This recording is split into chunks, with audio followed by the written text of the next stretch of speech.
Have a seat on your porcelain throne. It's time to talk some shit on the Powell movement.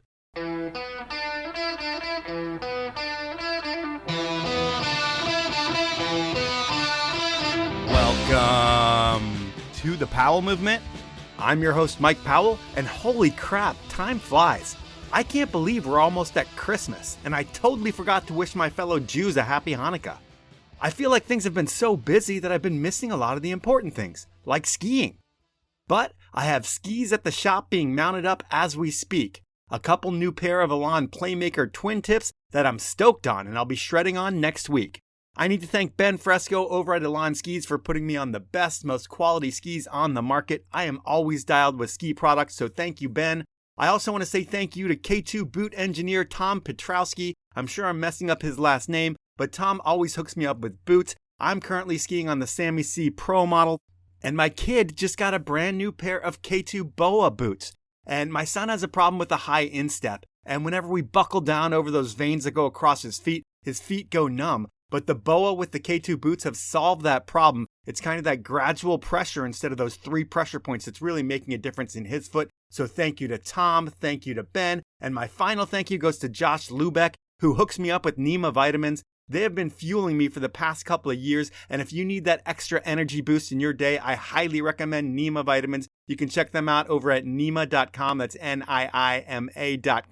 If you want a discount code for Nema, shoot me an email at mike@thepowellmovement.com. That's also the email address for your questions and concerns, which I hope you send over my way. That's enough housekeeping for me. Now it's time for part 2 with Ingrid Backstrom. And while part 1 was a fun look into how Ingrid's pro career came to be, part 2 is heavier, as we chat a lot more about gender and death. It's not all me being a Debbie Downer, though, as we have some fun in our conversation, and Elyse Saugstad asks the inappropriate questions. Before we get into it, I want to ask you to give me a holiday gift that's totally free to give. So please review me wherever you listen to the podcast and tell your friends about the show. That's the gift I'm looking for. It really does help things grow. Finally, please support the brands that make this podcast happen. They are Peter Glenn Ski and Sports, Elan Skis, Outdoor Research, Stanley, and Best Day Brewing. Now, it's time for part 2 with Ingrid Backstrom. I like to start these podcasts out with interesting stories, and I hear there's one around a trip to Norway with Bushfield and Hoji that would be perfect for a Powell Movement intro or outro. So, the boys were lapping a wind lip, and on the final heli bump, you ask if everyone is done for the day, and everyone's like, yep, this is our last lap. But then when everybody loads the heli again, everyone wants to do one more lap. Can you describe why that's embarrassing for you?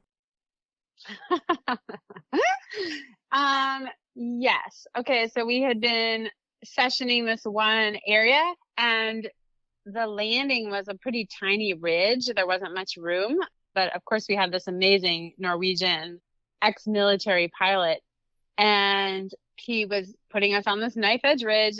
Yeah, I had gone up for my last line, and I was kind of nervous because it was a total rollover. You couldn't really see even down the line at all.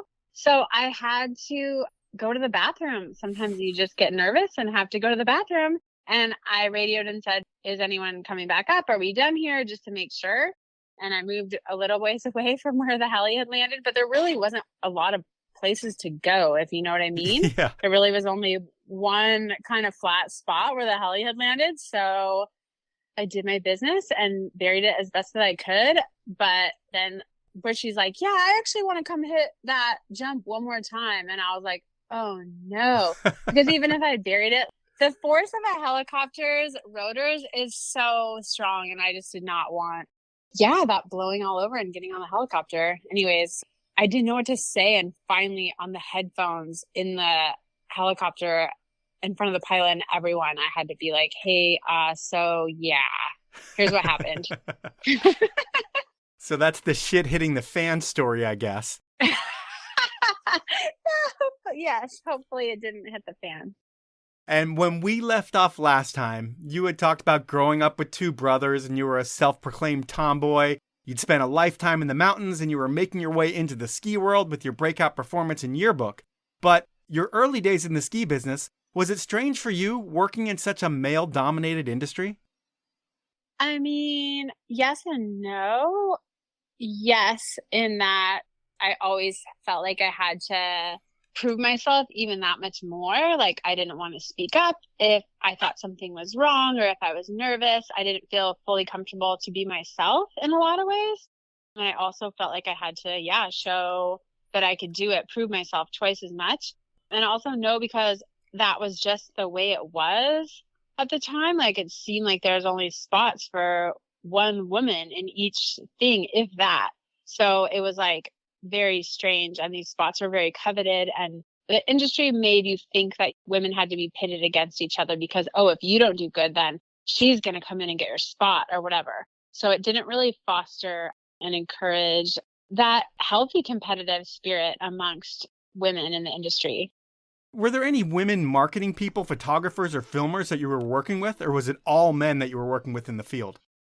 In the field, almost entirely men. There was one photographer, Miriam Lang-Willard, who lived in France.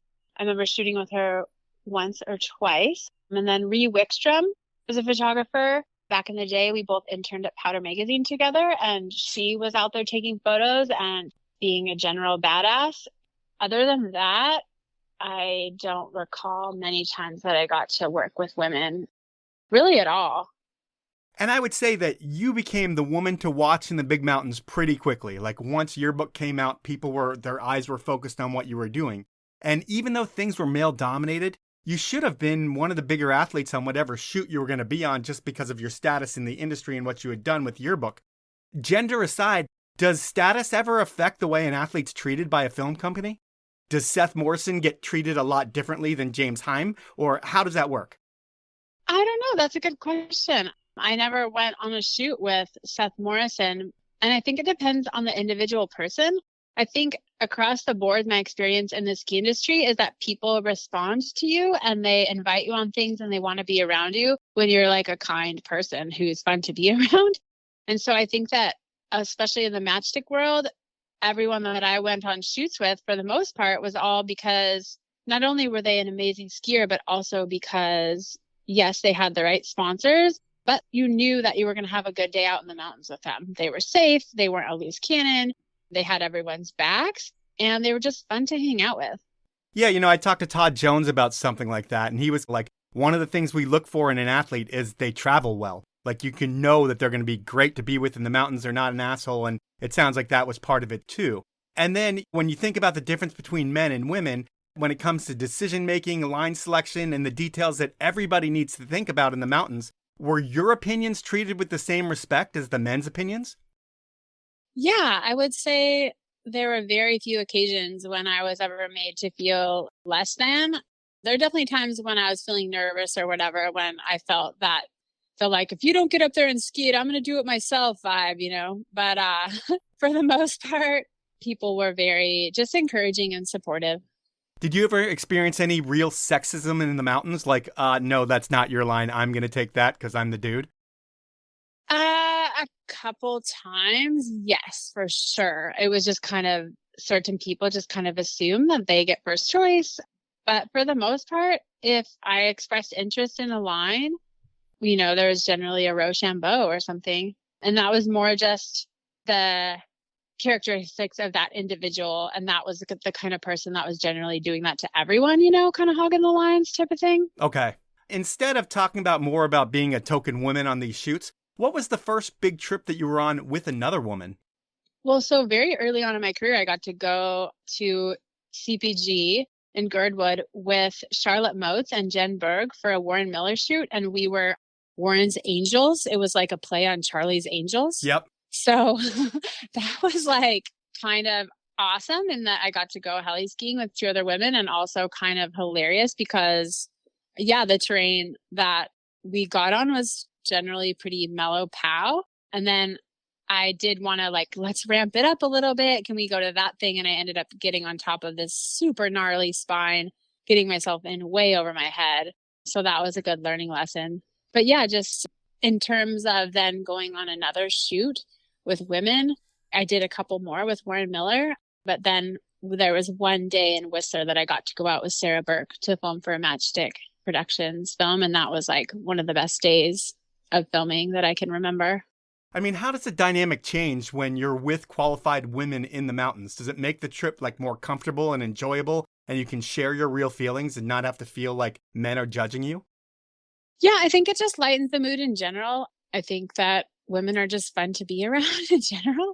And we're out there to have a good time and lift each other up. And yeah, the vibes on the crew are just that much better. What do women bring to the table that most groups of guys that you've been around don't have just because they're groups of guys? I think that there's a lot of guys that can get pretty serious and pretty like testosterone-y, like very much beating their chest and trying to one up each other, which is great, I'm sure, in terms of getting the gnarliest thing, maybe. But I haven't always seen that be the case for the most successful ski lines. When I've seen people work together genuinely as a team, genuinely support each other and be stoked, that's when everyone has the best lines. And those are the days that people have these like super memorable, legendary lines. And I think that women are just naturally more looking out for the group, more nurturing, more inclined to foster those types of situations, less toxic competition and more the healthy competition. Okay. If that makes sense. No, it totally does. And then when you think about the business aspect of being a professional skier and being a woman in the ski business, did you receive fair payment based on your level of pro skier fame? Or did you make less because you were a woman? I can definitely point to times when I know for a fact I made less as a woman. I was at a friend's house and saw their pay stub from the same company that I was sponsored by. Like they had just left it out in a pile of stuff and I accidentally saw it. And I was like, oh, wow, there's a huge discrepancy. And it felt like we were at pretty similar levels in our career at that time. And then I also know that there's times when I have been for a year or two the highest paid skier at a company, regardless of gender. So I think it depends on the company, A. But there's other instances when an organization has reached out to me like, hey, can you do this appearance or can you do this fundraiser? And I've said yes because it's a charity and I've done it. And then I've been left on CC when they've asked me for a male colleague's contacts, like, hey, can you put us in touch with this male pro skier? And then they've offered that person like, hey, we have some budget to pay you. It's not much, but, and I'm like, cool. You expect me to do it for free, but then you're willing to pay the male. So yeah, there's definitely times when I've seen direct examples of that. That totally sucks. And when you think about it, you're like the top of the food chain when you think about women in the ski world for a window of your ski career. Are you able to make $200,000-300,000 grand being a pro skier? Never for me. The top that I ever made, which was quite some time ago, was $120,000. Which is crazy because if you think about it, or if I think about it, compared to all the people that I've talked to, there are so many guys that have made a couple $100,000 being pro skiers during your window, and you are on a different level from them. So that's kind of not that cool, but I guess if we're going to talk about one of the cooler things in terms of gender, we'll go to MSP because in 2018, they created a movie, All In, which is one of the first movies that seemed to have as many women in it as men in it. And I believe the idea around the movie was built around you. Were you involved in the ideation of the All In project? Yeah, for sure. So I had an idea. I was like, let's just make a movie that's focused on women. I didn't think it needed to be all women. I just thought like, let's have 4 or 5 ripping women who can go on trips together in one movie. And then they'll also have guys that they ski with, guys that they like to be out in the mountains with. And it'll be, you know, maybe 8 to 10 pro skiers in the movie. And I was talking to a bunch of friends, talking to Angel, Elyse, Michelle, Tatum, and then figuring out, are we going to do this on our own? Are we going to get a production company? And basically Matchstick got wind of it and they were like, yeah, totally. We want to be the company that does this. So Matchstick kind of took it on and that was awesome, except for, let's see, I had one daughter at the time. And as this movie was kind of coming together, like we worked on it for a couple of years before it actually was looking like it was going to be something. And then by the time we came around to actually shooting the movie, I was pregnant with our second daughter. And I was like, yeah, I can totally ski and film for the movie. Like, this will be no problem. Because with my first daughter, I skied pregnant. I was like coaching free ride at Crystal Mountain until a week before I had the baby. Whoa. So I was like, oh yeah, no problem. Second one will be fine. And Elyse is in Washington. It was our first day out filming, and I went off in air, and it was kind of like really variable conditions. And I landed on a hard patch of snow and tore my patellar tendon while 4 months pregnant. Oh.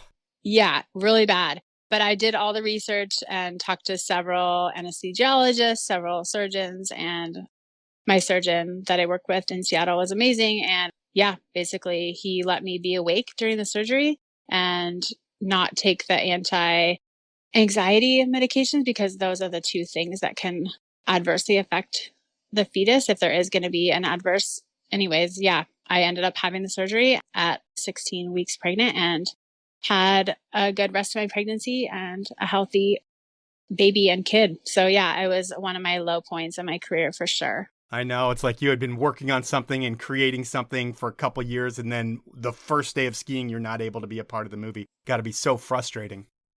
That, but more importantly, that I had potentially endangered my fetus inside me, and that I had let my ambitions with regards to my job obscure what was really going on. And had I listened to my body and been more attuned to that, I probably would have been like, this pregnancy feels different. But yeah, I was so focused on like, it's finally going to happen. I got to make it happen. And I got to prove that I can be a professional skier after having kids, because at the time there weren't really any. So I was like, I have to prove. And I was just had that chip on my shoulder so badly that it blinded me to, listening to myself.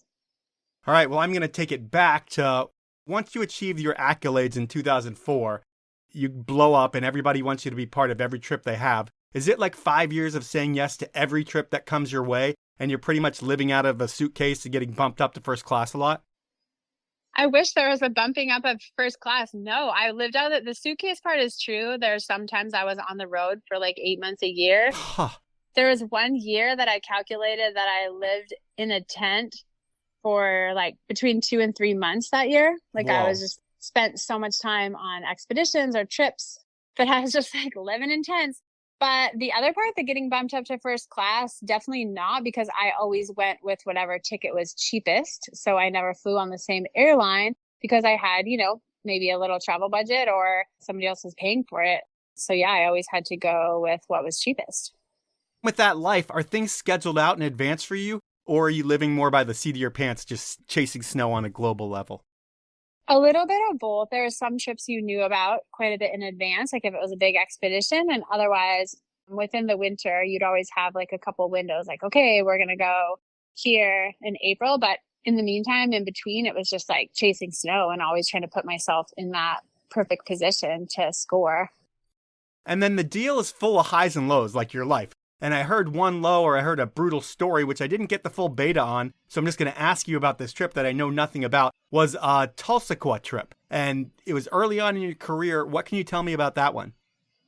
Oh, yeah. We went to Tulsa, which I think in a TGR movie, I'd seen Jeremy Jones and Victoria Jalouse riding these absolutely amazing lines that just like poke out of the glacier. And I was so excited to go hopefully get on some of those lines. And we got there and we were staying at this old mining camp in the middle of nowhere.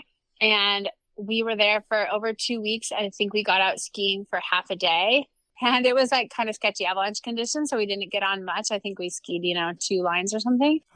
And normally, okay, yeah, your down days, whatever. But I would always go running or exercise.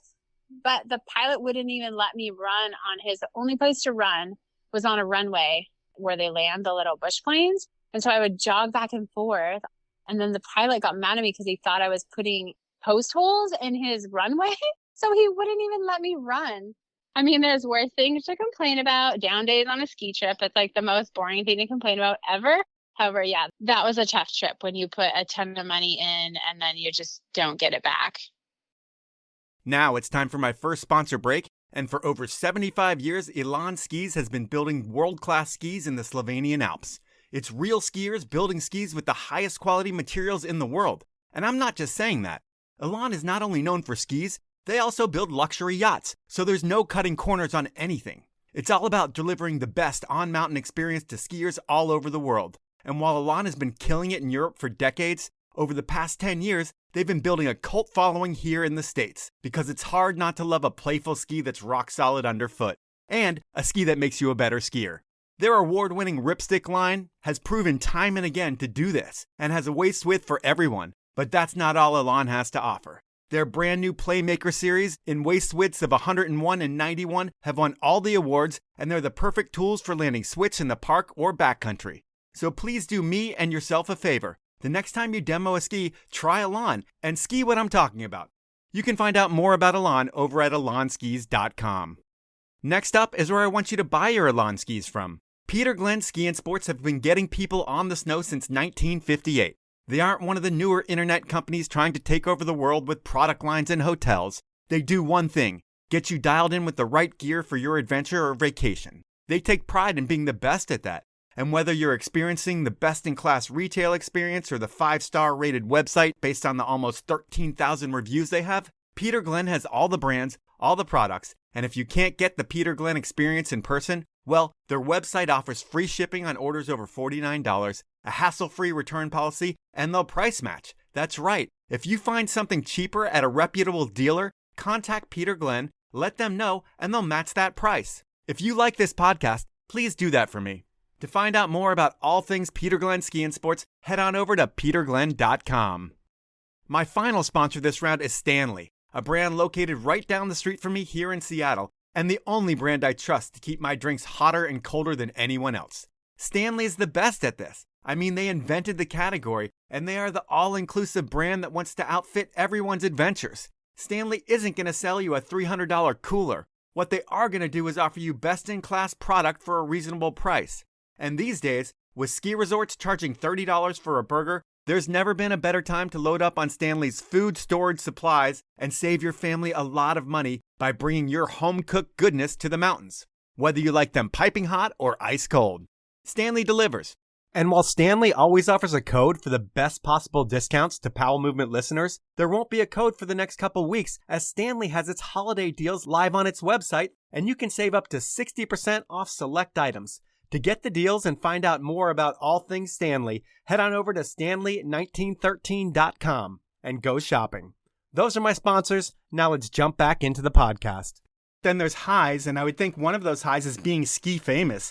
And do you remember the first time that you realized that was a thing, that you got recognized in some foreign country?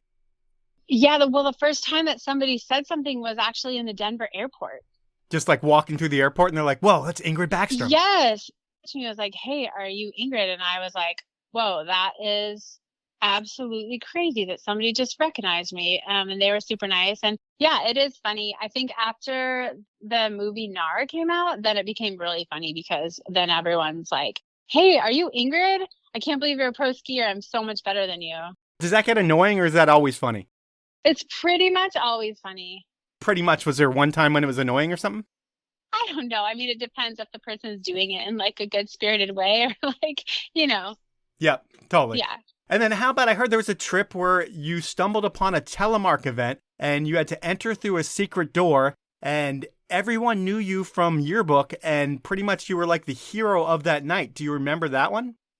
Oh, yeah. That would have been on the same trip with Bushy and Hoji in Norway. And there was a big telemark festival and we ended up at the party and it was absolutely wild to me that so many people in this tiny town in the middle of remote Norway knew who I was and wanted to have my picture taken with them. It was totally wild.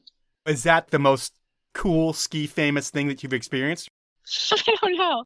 You know, I haven't really thought about it. Yeah, but it's always nice when somebody reaches out and says a nice thing. And yeah, that was probably the funniest where you're not expecting it. And then all of a sudden you're like, what is going on here? Where are we? Right. And then with skiing, I mean, a lot of opportunities come up. You get a lot of amazing trips. But thinking about once in a lifetime opportunities outside of skiing, has anything come up because of your ski career? Were you able to go meet like famous artists or anything like that? Yeah, I've had a couple of those. We used to get to go to Sundance every year, Sundance Film Festival, and we would get to go ski with some people through the North Face. So I've definitely skied with most of the band, The Police, or like random celebrities that you get to take out skiing or meet when they come through the house and check out the North Face stuff. So that was pretty wild. They don't do that anymore. Let's see. Recently on a shoot for the North Face, I got to meet the RZA from the Wu-Tang Clan. No way.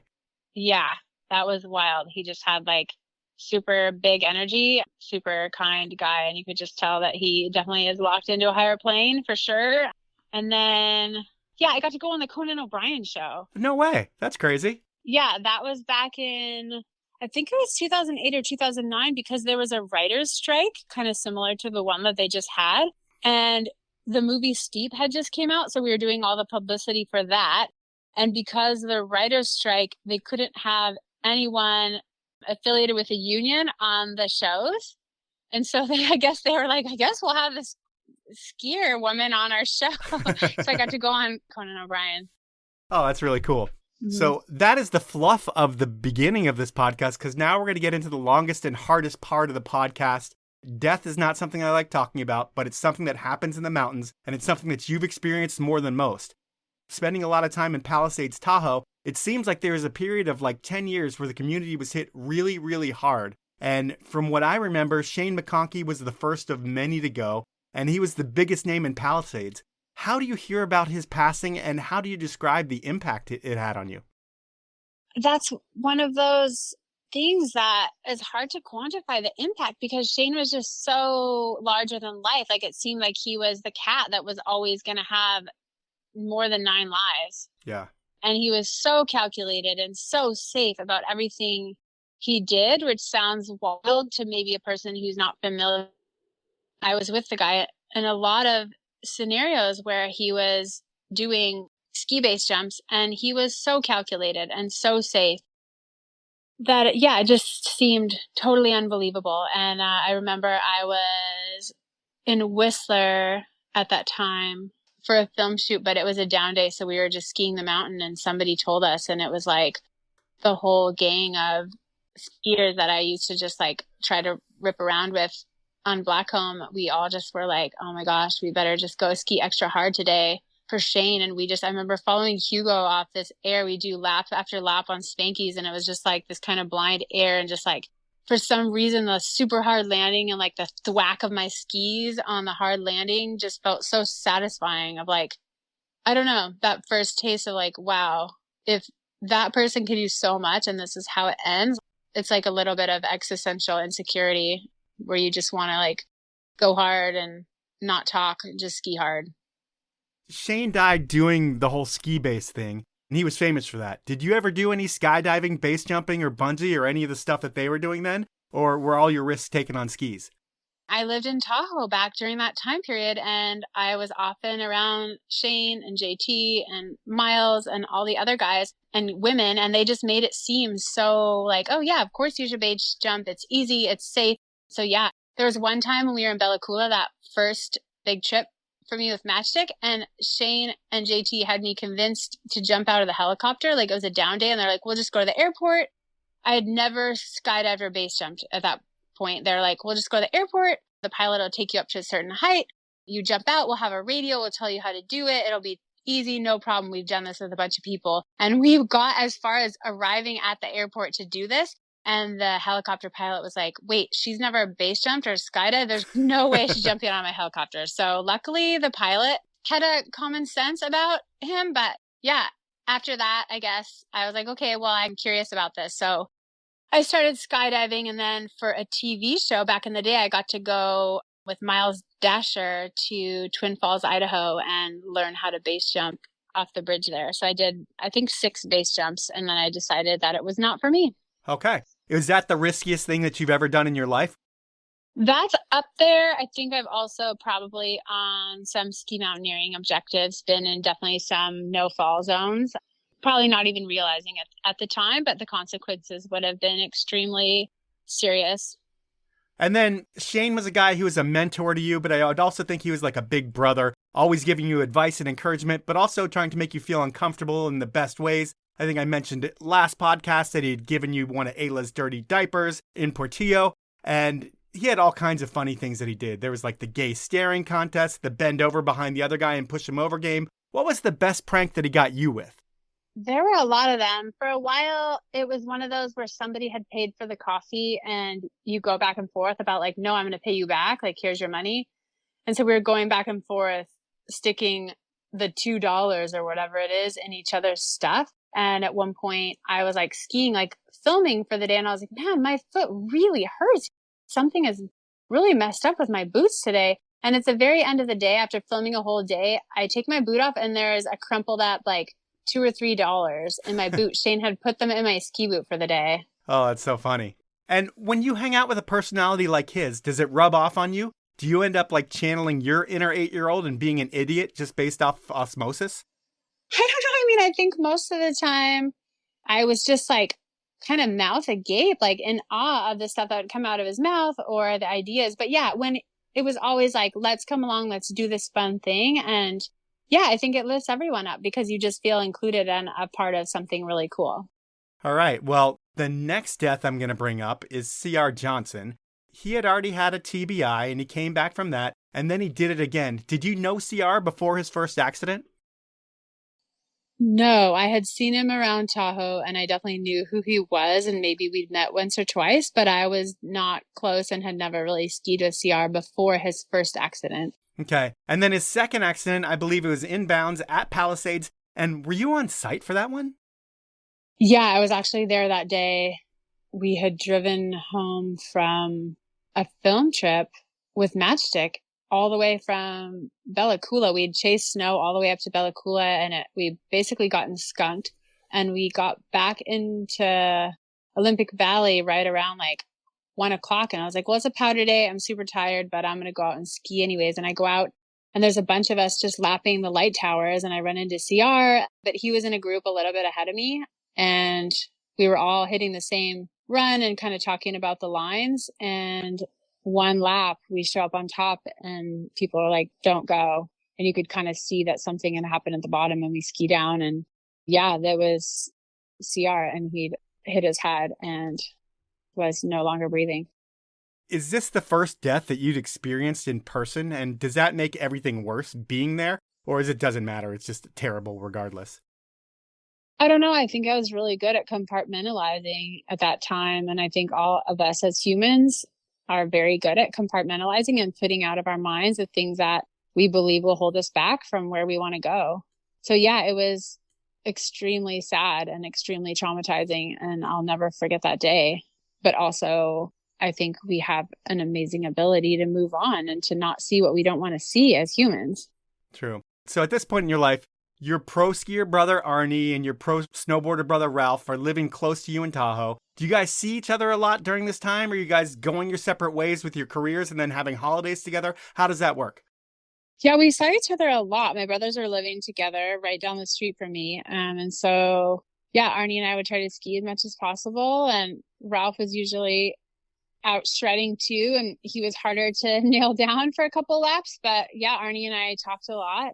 He was definitely my best friend. He was the person that I could talk to about anything and know that I'd get a really balanced answer from. And we often did big dinners. We all really loved to cook and share meals with our friends. So there was often like big holiday meals, just random dinner parties, and yeah, a lot of get-togethers and a lot of really good times. And I'm sure you guys talk about all the different adventures that you guys are going on. Do you guys ever talk about anything like risk, or is that just something that you guys don't talk about until you're in those situations? It wasn't something that we talked about overtly. There was always like, oh, you're going on this trip, be careful. Or, oh, if you want to ski that line, here's how I would approach it or whatever. Like there's a lot of that type of talk, but we never overtly talked about the big picture risk. How about with your folks when they would come out and have one of those big dinners or a holiday dinner with you? Do they see some of the shit that you guys are doing and they worry about you? Because at the end of the day, for them having 3 kids doing some of the most high-risk stuff on the planet, it can all seem like a numbers game, I would think. Yes, for sure. And I know that they worried. And also they firmly believed in letting their children be adults and letting us follow our own paths. And they were amazing at supporting us without interjecting their own opinions. And I think that they knew that had they tried to tell us, oh, be careful, or I don't want you to do that. Not only would we have gone and done it anyways, because that's what you do when you're 20 whatever, that it also would have pushed us farther apart and lost the connection that we had. I think they were extremely aware of that relationship and how to be amazing parents. Okay, and then your brother Arne, he had a different route to pro skierdom than you did or Ralph did to snowboarding. He was like a vocal rep in Colorado, but he eventually quit and he moves to Tahoe to ski. What does his pro career develop into? He was starting to have a lot of success on the Freeride World Tour. He is such a good technical skier, and combine that with like super fast, powerful skiing. That was a type of thing where he really excelled. So he did really well in contests. He did a lot of photo shoots, and different brands had kind of discovered that, oh man, if we take Arne on a photo shoot, we're going to get amazing shots. So he had several brands that realized that, you know, as an up and coming pro skier, they could get this amazing skier for not a ton of money. So yeah, he had a lot of those opportunities starting to happen. And then also, yeah, he got invited to film with us with Matchstick because I think that people had noticed his skiing around Tahoe. And I think that that was a cool opportunity. I was like, oh yeah, Ingrid and Arne can ski together. So he's making his dreams happen. And then he's on this trip to Cordillera Blanca. It's Peru's highest mountain chain. And he falls 1,400 feet and he dies instantly. And how do you find out this news? I was in Italy and I was waking up for a flight to come back. It was a Giro trip to Italy where we were checking out the factory where their lenses get made. So it was a super fun trip, really cool, different kind of trip. And then I get this call in my hotel room, like probably 2 hours before I'm supposed to wake up and go on my flight, from our friend Kevin Quinn, who was kind of managing the response at that point. And yeah, he just said, there's been an accident with Arne. And I was like, oh, okay, well, is he all right? And he was like, no, he's not all right. And that was just, I mean, my world closed in. Like I fell on the floor. I don't remember the next several moments. Yeah, I'm so sorry to hear that. And what is the response on your end? So you don't remember the next several moments. Do you get on a plane and go to Peru, or do you go fly back to be with family? How do you deal with it? I don't know. Again, like speaks to the power of human ability to just continue to carry on. But I just had some people, my boyfriend at the time, Adam Clark, arranged my flight back. He was like, I already changed your flight. You just need to show up at the airport. So I just totally numb went to the airport. And yeah, I just will never forget that day, because you go from kind of going through the world thinking that everything's kind of linear and there's always opportunity and everything's kind of this like what we see above ground.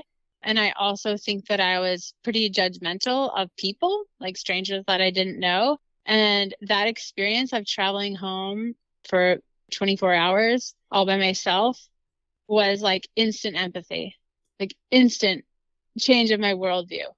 I think before that, I'd be like, oh, that person behind the check-in counter is super grouchy, or that person's trying to cut me in line, or whatever it is. And that day I just saw everyone around me as a human that was having their own day. And who knows what anyone else around you could be going through at any given time. And they might be having the single worst day of their entire life.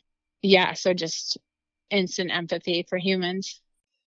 It's time for my second round of sponsors. And even before Outdoor Research started sponsoring this podcast, I was rocking a lot of their gear, because nothing else I've used before holds up in the brutal weather that the Pacific Northwest delivers. Everywhere you go in the PNW, you're going to see a ton of OR gear, and that's because the locals know that while other brands may spend a lot more marketing dollars, OR keeps you drier and warmer every time, and that's what it's all about.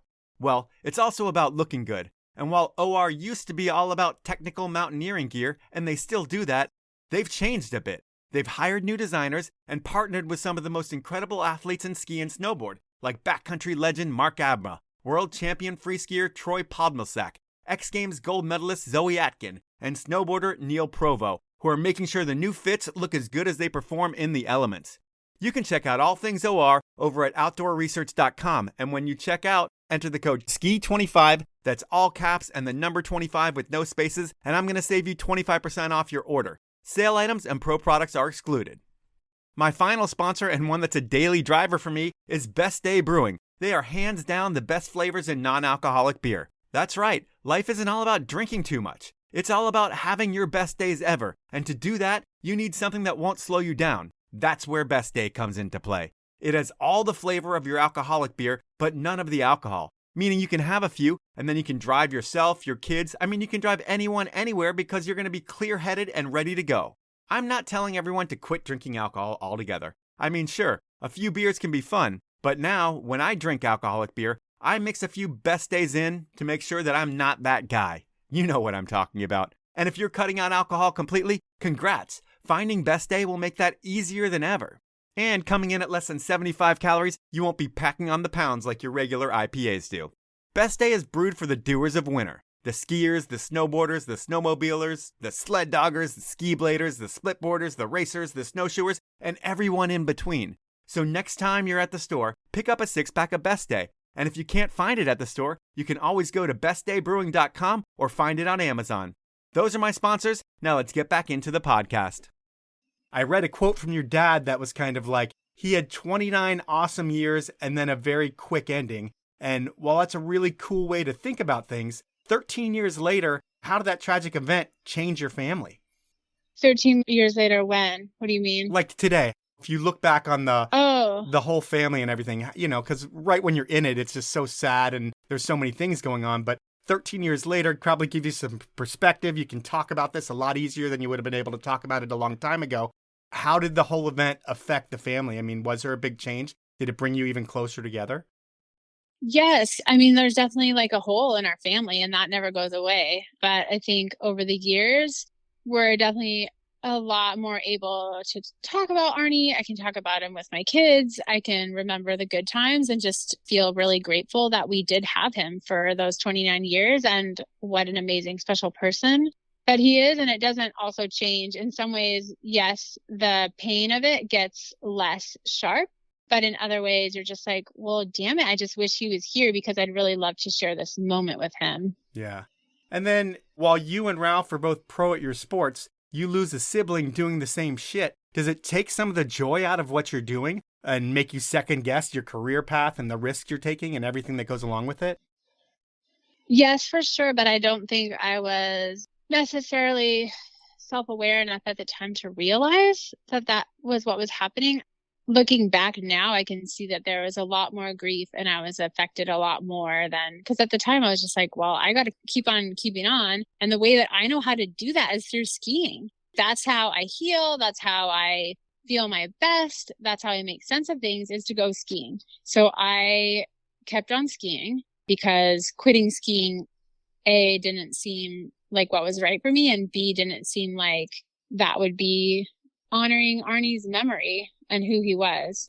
But yeah, I think I went on a lot of trips after that time and I would just be standing on top of a line, really, really scared, scared to my core and not having a good time. And it's easier for me to look back and see that now that I was probably going through a ton of grief and yeah, it was affecting everything about my skiing and my job. And for the most part, yes, there's a lot of fun days too. I don't mean to say that every day it was like this, but I think there's more times now that I look back and I'm like, wow, I was really feeling it, but didn't know how to articulate that or recognize it at the time.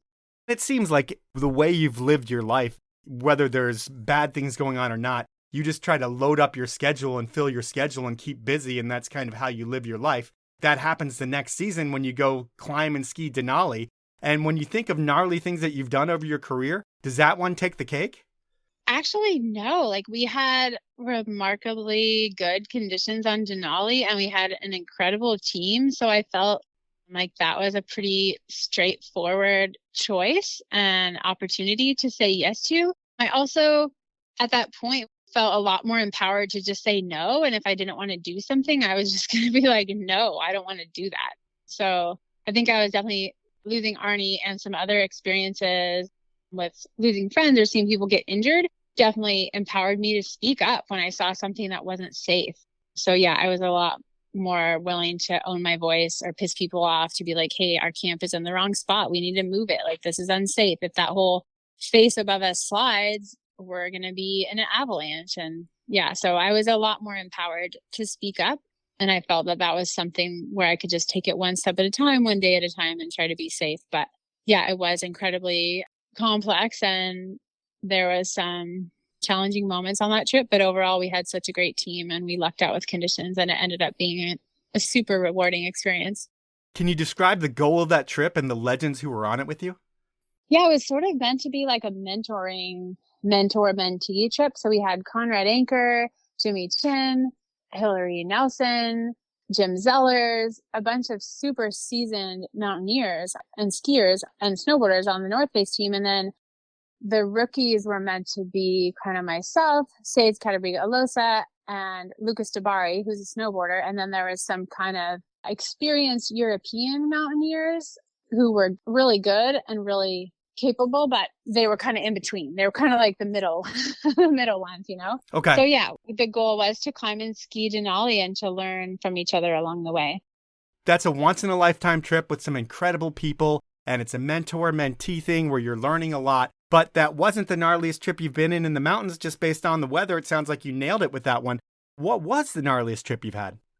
There was one where we were in the Minyakonka range of China, and we were trying to climb and ski a 20,000-foot peak called Red Domain. And I was with Jimmy Chin, Kasha Rigby, and Julia Monego. And it was just the four of us in this super remote mountain range in China. And we climbed the mountain fairly straightforwardly. We had a high base camp. We made a summit push the next day, and the clouds increasingly came in. So it was harder and harder to find our way. And we were on like a pretty long, flat ridge that wasn't super dangerous. But towards the top, there was kind of this knife edge ridge. And we summited. And as we started skiing down, the visibility was so poor. And Julia and I were skiing along this ridge, and we had to kind of maneuver around these rocks and make a couple turns down. And afterwards we got across, and the fog parted for a little bit, and I was able to see down what we'd actually just skied over. And it was like, yeah, super steep ice to like thousands of feet of cliffs. Does your career shift into a more mountaineering aspect of it? Or is skiing for the camera still the focus for you, and you just had some of those great trips that you couldn't say no to? Yeah, I got really into mountaineering or ski mountaineering probably around 2005, 2006, just because I got invited to go on some incredible trips, expeditions with the North Face. We got to go to Baffin Island. I got to go to Greenland. I got to go to Antarctica. And so, yeah, I got a lot more into ski mountaineering because of those opportunities and because of my friends in Tahoe and who I was hanging out with. And that's what they were into at the time as well. So, yeah, it was just kind of a time period where I was kind of trying to do it all and definitely still film, but also try to get better at ski mountaineering and backcountry skiing as well. Like I say, everything's all highs and lows for you. And the lows, they keep coming. I mean, there's so many deaths. I mean, the next one up is Kip Garr and Allison Cruzen. I think I say her last name wrong. I'm sorry about that. There is Timmy Dutton and Eric Rohner, all gone too soon. When you think of all the people that you've lost, I'm sure it's more than you can count on two hands. Do the thoughts of the departed haunt you at all ever when you're in the mountains? Or is it like you said, you're able to compartmentalize them and you don't think about it until later on? No, I mean, I think about it a ton, especially as I get older. But it's also like, you know, there's also Sarah Burke, there's J.P. O'Clair. Yeah. There's so many other people too. Yeah, like you said, if I make a list of all the people, it's absolutely crazy.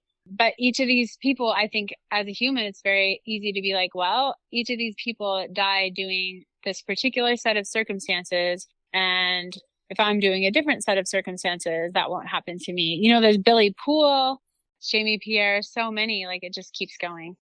When you think about it all, a lot of these people were very close to you. I mean, some of them weren't as close to you, but like the Timmy Duttons, the Kip Garr, Arne, McConkey, these people, does it feel like people that get really close to you die at some point? And do you have to go like seek out therapy to make sense of it all in your head? Yeah, after Arne died, I saw a therapist for a little while. That was super helpful. Probably be a good idea to do some more. And then, you know, you mentioned Sarah as well. We talked about Shane. Those two are some of the most innovative people within the sport who are really making a difference. And when you lose those two, does it set these sports back a little bit? Like until another unicorn male and female steps in and can do what Shane and Sarah were doing, which I don't think someone's come in to replace them yet, that we're just waiting for another one of those greats to come into the world? Yeah, That's an interesting way to think about it. I think they're out there. They're out there. They're doing it. We're going to find them. And yeah, I think it's true that when there's a person that shines so bright, they totally influence the direction the sport's taking. And like Sarah lifted up women's skiing to incredible heights and made up so many more opportunities for women within the sport just by virtue of being who she was. You mentioned it that you were almost afraid to rock the boat because you were just fighting for your place within the industry, especially in the beginning. But that wasn't Sarah's mindset, right? Like she was more like, hey, I'm trying to raise all women skiing, and if it works for me, great. Yeah, definitely. And she was in the contest scene and she was often the one woman competing with a bunch of guys. And she was just like, why can't we have a women's division at this contest? Like they're out there. I know they're out there. And if you create the opportunity, they will come and they will show up, versus the prevailing way of thinking in the industry at the time was like, well, there's not that many. So why would we have a contest for them? Because there's nobody going to be creating the prize money. But in fact, Sarah's thinking was more correct. If you create the opportunities, if you show women there's a spot for them, if you show women on ski covers and in movies, it brings more women in. It's good business and it's more fun. And yeah, it creates the opportunities versus the other way around. Yeah. And she was such an innovator and did create a ton of opportunities. And with the opportunities that you create, it's all about the movies, it seems like. And we can't really talk about all of your movies because there's not that much time. You film with Matchstick Productions for a long time. You end up taking a break and you film with the Sherpas. When that happens, is it like a Matchstick breakup, or do you talk to Matchstick and say, hey, I'm going to do this with the Sherpas for a year and I'll be back? Does it shake anything up? Is there any bad blood? How does that work? No, that was more like a sponsor decision. And sponsors basically, if people don't know, a lot of times most skiers that are in a major ski movie, I say major, but yeah, one of the main ski movies, a sponsor is paying for your spot to be in the movie in addition to the cost of you going on the trip. So if your sponsor is paying for you to be in a movie, then that's like your spot. And if your sponsor is not willing to pay for you in the movie, or they're paying for somebody else, then you do not have that spot in the movie. So the North Face was pretty much pitched by the Sherpas, hey, we're going to do this super creative movie. It's going to be like a Wes Anderson movie. And North Face is like, we are all in. We've got Cal Pettit and we've got Ingrid and we want them to be in it. And that's kind of a done deal. Yeah, I mean, that's like a simplification. But yeah, I don't exactly remember the way it went down, but I just know that it was like, okay, maybe some opportunities over here are no longer available, but here's this other opportunity. And to film with the Sherpas, it was like, heck yeah, I want to do that. So you film with the Sherpas, you film with MSP, you film with Warren Miller. Are there major differences filming with each production company? Yeah, I would say. I mean, a lot of it's about the particular filmer that's on the trip, and that kind of sets the tone for the trip. But in general, I think that each of those companies that you mentioned is looking for a very specific style, and they have certain things that they want to shoot. So yeah, the Sherpas are like super artistic and they're constantly getting the time lapses or the drop of water shot. And so you're filming a lot of that over and over. Plus they want the good ski action. Matchstick, it's all about the good ski action, the fun lifestyle, the hijinks. And Warren Miller is going for definitely skiing that will wow people, but also a lot of skiing that will just look beautiful and appeal to the masses and work with their roster of sponsors. When you think about the most extravagant trip that you've ever been on, like 5-star everything, what is the best that you've dealt with in the ski world? Well, a long time ago, Chris Davenport invited me on a ski trip with Barclays Bank, and they had asked him to bring some pro skiers to ski with a lot of their bankers and clients in St. Moritz. So I was already in Switzerland actually filming with Matchstick. So I met them there. And we stayed in the nicest hotel I'll ever stay in. The meals were absolutely outrageous, like 5-star, like Michelin. We got to see the 3 tenors perform one night, specifically for like our group. It was like 3 of Switzerland's amazing tenors performed just for our group at this restaurant. Every lunch, you'd come in from skiing and there was like champagne, a chocolate fountain, like wine pairings on the mountain at St. Moritz. It was absolutely outrageous, and we got paid to do it. That was really amazing. That is really amazing. Now, when you think about your whole life and times as a pro skier, this is going to be a hard one to nail down. but what was the most fun trip based on the people, the terrain, the conditions that you've ever been on when you look back and you're like, man, that was it? Oh, that is such a hard question. I know. Okay. I mean, the first trip to Bella Coola, yeah, we had a lot of down days, but my eyes were just so wide open that whole trip, from playing basketball to Hugo and Scott every down day, from running along the road in Bella Coola.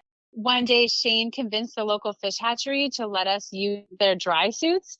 And we floated down the river in Bella Coola in the winter and like scuba dived, seeing salmon. And we hiked way up into the rainforest, and their game was to see who could walk across the highest log above this river chasm. And so it was like balancing across logs over these creeks. And yeah, then we had amazing skiing. And to this day, I've only had, I think, 2 other days filming where the snow was that good and you could really do anything you wanted. Nice. Well, at this point, I think I should talk about you having a kid, because that's a very important thing to your life. But it's also an interesting thing for an athlete, because when you get pregnant, your body is going to change over the next 9-10 months. And I would think that it's got to be nerve-wracking when you have to call your sponsors up and you have to let them know you're having a baby. What was that like in your head when you had to make all these calls? Oh, it was terrifying. I was just convinced that everyone was going to drop me. I would have no career. I'd have no money, no way of making an income. And at that point, I had been skiing professionally for over 10 years. So that's like right when in another career, you'd be working your way up. You'd be like trying to make manager or something. I don't know. But yeah, it was like, wow, I have been doing this, getting paid as my main source of income for over 10 years now. And I'm about to just throw it all away because there just weren't moms who were pro skiers at that time. Did anybody let you go, or did everybody give you unexpected support? They kept me on. I had some contracts that were cut in half, which at the time, I think I felt grateful to still have a job, even though now looking back, I'm like, that's pretty messed up because I don't know any male skier who got their contracts cut when they had a kid. Right. And, you know, things have changed a lot. Like our oldest daughter's 7, and at the time that was just the norm. It was like, well, this is how it goes. And at the time still, I never had it in any of my contracts, but there were contracts for women pro skiers that said if you're unable to participate in your sport for a period of 9 months or longer.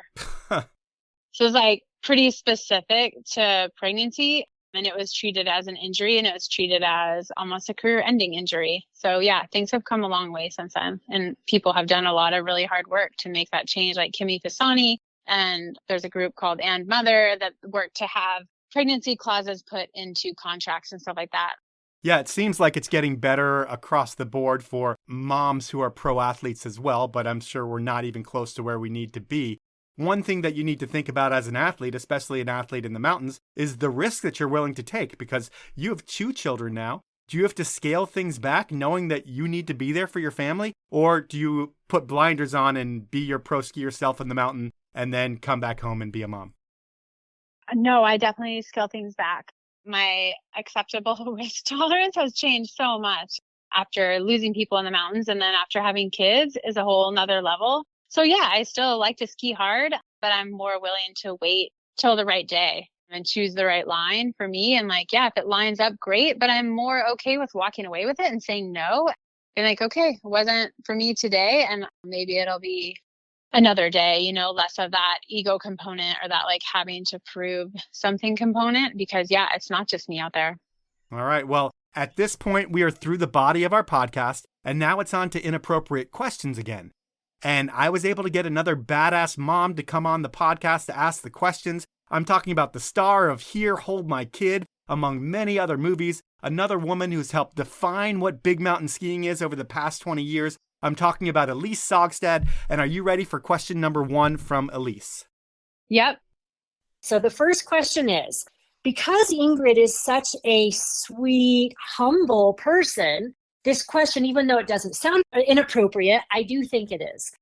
Ingrid has a laundry list of accolades in the ski world, right? I mean, she's won Best Female Ski Performance at the Powder Awards multiple times. She also was voted the most favorite skier in the Reader's Poll for females for like 10 years in a row. Yep. And she has a ton of other awards. And the thing is, she does not like to talk about them. And so what I've always wondered is, Ingrid, what is the most special, important award that you've won? Because she won't talk about this, but I want to know what she actually thinks was the most bright spot of all her achievements. That's a hard, again, Elyse got me. She knows what's going to make me squirm. I don't know. Breakthrough performance was a good one. I'm proud of that. I mean, is it wild to you that for 10 years in a row, you were the Powder Magazine's #1 readers poll person? Yeah, that's totally wild. I can't believe it. So yeah, you are just like the most humble person, bringing up these accolades. We're asking you what your favorite award was, and you're afraid to say anything about them, it sounds like. How about Powder Magazine covers? Nope, I was never on the cover of Powder Magazine. An interesting fact is over 49 years of Powder, I think they had less than 10 women on their cover. That is like worse than my podcast number, which I'm way above 10 women, and I need to get better at it too. But that's question number 1. We're going to jump into question number 2. So Ingrid, if you know her as a friend, has sort of a thing for heli guides, heli pilots. I'd like to know a little more about that and why. So how many heli guides, heli pilots, or anybody employed in the ski industry in the field have you dated before you got married? 2, but not one of those doesn't even count. Only 2. Is there anything to Elyse's question about you having a thing for heli guides, heli pilots, and people like that? I don't think so. The only heli guide I've ever dated is my husband, and we're married, happily married. So, I mean, I dated Adam Clark, who's a photographer, for a couple years. He was a great boyfriend. We just weren't meant to be. Kip was a guide. Oh, yeah. Okay. You're right. Kip was a heli guide. But when we first started dating, he wasn't a heli guide yet. So. Well, we'll let you slide there, I guess. We'll go into the final inappropriate question. Okay, I'm ready. Ingrid, you have this groundbreaking segment in Matchstick Productions yearbook. And yet, I heard that it was your idea to come up with dressing up as a schoolgirl, which is kind of a stereotypical female role. So please, I want to know more. That script was completely written. That whole thing was written. There were actors, there were props. The entire skit was like filmed, written, produced. It was like you showed up, you got your costume, you did your work. And yeah, I don't think I really had much say in the matter, but I didn't protest. I was just like, I didn't want to, if I was like, oh, I'm not wearing the cheerleader outfit, I knew it would have disrupted the whole shoot because they had this whole school book, the whole thing. And also I was like, what if they don't put me in the movie? That was my mentality. Like I would put up with a lot of stuff back then to be able to ski professionally. So yeah, it was like, if you dangle the carrot, yeah, well, if I get to go heli skiing and be a professional skier, yeah, you want me to put on a cheerleader uniform? Sure, I'll do it. I don't care. All right, so that's Inappropriate Questions, and that's our podcast. And looking at your life and times, it's one of those great tomboy stories where the tomboy is also the homecoming princess and valedictorian. So totally different than most tomboy stories, but the way you live your life, always being busy with something fun or productive going on, is why I think you're so successful. It's like you're constantly challenging yourself, and when you have everything lined up to start your successful geology career, you blew that up to live the life you really wanted to live, and you moved to Palisades, Tahoe, and then your ability and your work ethic and the tribe that you connected with helped create a life that most likely didn't even seem attainable until you started doing it. And it was really cool to witness what you did for skiing, and I thank you for your time. Thanks so much. I really appreciate it, Mike. So that was part 2 with Ingrid Backstrom. And for a person who's experienced so much good and bad in the mountains, one might expect a little rowdier of a personality. But that's not Ingrid. She has no ego. She doesn't care to one-up people. She just stays as busy as possible and kills it on all fronts at all times. I wish I could be that way sometimes. That's the podcast. At this point, I want to wish everyone a happy holiday. I don't care what you celebrate. It doesn't really matter to me. Hopefully you get to spend some time with your loved ones, and then you get to get out on the snow. I'm not going to bore you with any more of my diarrhea of the mouth. While that's kind of a Powell movement joke, I'll stop right there. So I'll just say thank you for listening, and please support my incredible sponsors. They are Peter Glenn Ski and Sports, Elan Skis, Outdoor Research, Stanley, and Best Day Brewing. Have a great week and a happy holiday, everyone.